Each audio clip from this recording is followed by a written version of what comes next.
Немножко кулинарии в чат. Вот ланчбокс детский. И что бывает, когда 2 недели забыли из него вытащить.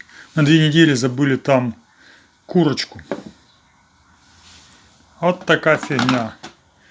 По-моему, в курочке начали снова расти перья. В принципе, очень даже аппетитно. Мне нравится. А по сути это конечно, какой-то капец.